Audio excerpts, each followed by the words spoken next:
नमः शिवाय। ओम शनिदेवाय नमो नमः।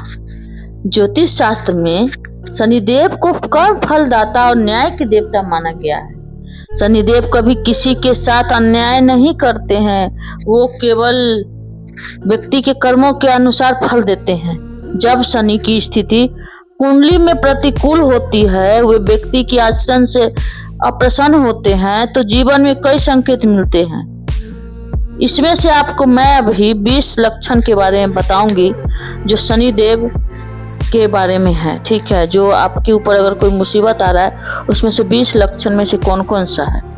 बिना किसी बड़े निवेश के पैसा पानी की तरह बहने लगता है, ये पहला लक्षण।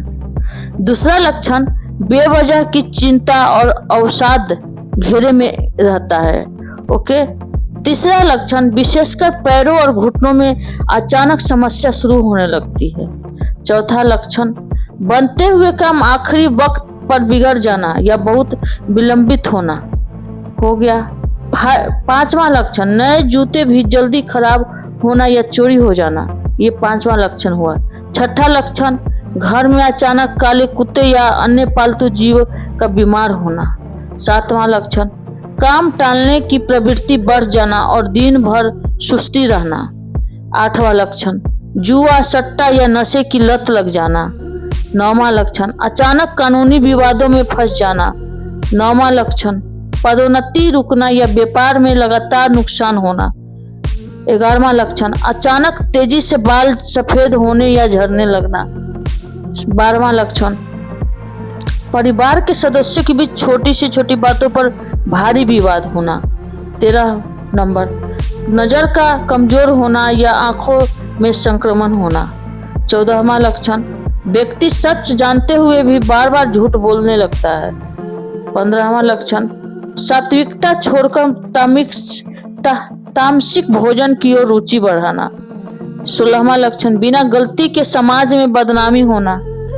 17वां लक्षण, घर से लोहे या स्टील की चीजों का गायब होना।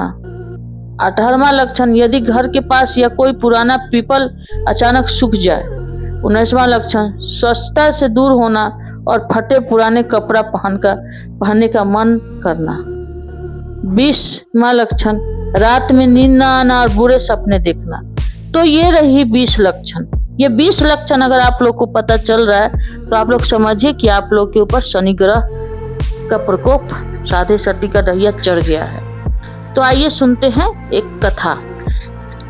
शनिदेव सूर्यदेव और माता छाया के पुत्र हैं। उनकी दृष्टि में इतनी शक्ति है कि जब उन्होंने पहली बार अपने पिता सूर्य पर दृष्टि डाली तो सूर्यदेव को कुष्ठ रोग हो गया और उसके सारथी अरुण लंगड़े हो गए।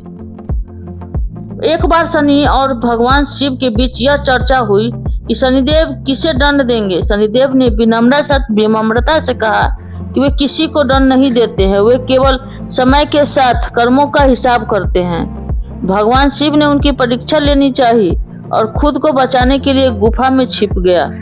कुछ समय बाद जब महादेव बाहर आए तो उन्होंने मुस्कुराते हुए शनिदेव से कहा, तुम मेरा कुछ नहीं बिगाड़ सकते। शनिदेव ने हाथ जोड़कर कहा, प्रभु आप तीनों लोकों के स्वामी हैं, लेकिन मेरी दृष्टि के प्रभाव के कारण ही आपको एक गुफा में छिपकर रहना पड़ा। क्या यह दंड से कम था? महादेव शनिदेव के इस निरक्षण न्याय को देखकर प्रसन्न हुए। शनिदेव का प्रकोप केवल उन्हीं पर होता है जो असहाय को सताते हैं, झूठ बोलते हैं या अहंकार में डूबे रहते हैं। जब व्यक्ति 20 लक्षणों को महसूस करे तो उसे समझ लेना चाहिए कि शनिदेव उसे आत्म सुधारक का मौका दे रहे हैं। यदि कोई ऊपर दिए गए लक्षणों को महसूस कर रहे हो तो शनिवार के दिन शनि चालीसा का पाठ करें, पीपल के नीचे सरसों के तेल का दीपक जलाएं, निर्धनता को सहायता करें और शनिदेव के केवल कर्म सुधारने से ही प्रसन्न होते हैं।